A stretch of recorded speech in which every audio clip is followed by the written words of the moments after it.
Crypt Custodian is a very refreshing Metroidvania, and not just because of the obvious perspective difference, but also its ability to blur the line between Zelda-like and Metroidvania in this top-down adventure, with just enough mechanics from each genre to please fans of both in this tale about the afterlife. Before jumping in, we just wanted to take a quick second to talk about our 2024 goal, which is to hit 15,000 subscribers.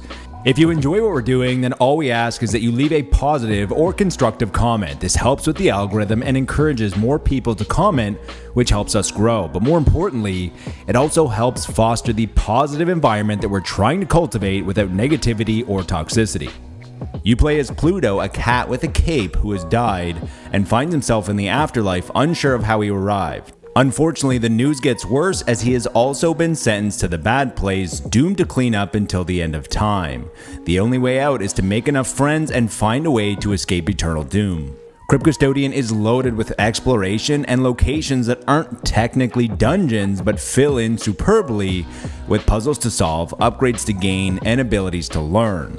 The upgrades work similar to the badge system from Paper Mario or the charm system from Hollow Knight and allows you to mix and match them your way. One of the biggest similarities to the classic Zelda adventures is the top-down perspective, which is mostly foreign to the Metroidvania genre. Even most Zelda adventures share a lot in common with Metroidvanias, as there are gated areas that require new skills or gear, like the hookshot for example. The inspiration continues with a red cape standing in for a green tunic, a wooden broom in the place of the Master Sword, and in the place of rupees to collect, garbage. But as they say, one person's trash is another person's treasure, and you will be able to spend that garbage for valuable items. The world was enormous and kept expanding, and every time you think you reach the edge, it keeps going further.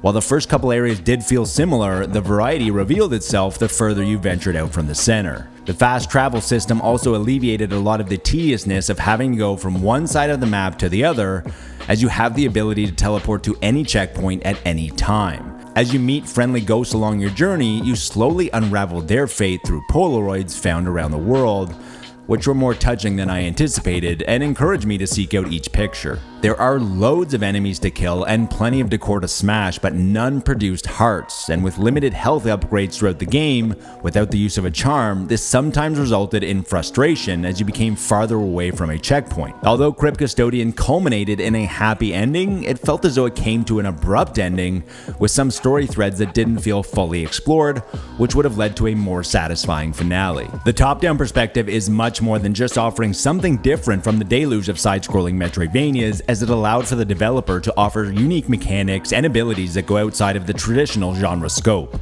With an addicting gameplay loop, the 10 hours flew by with constant introductions of new skills to learn, new bosses to slay, and new areas to explore.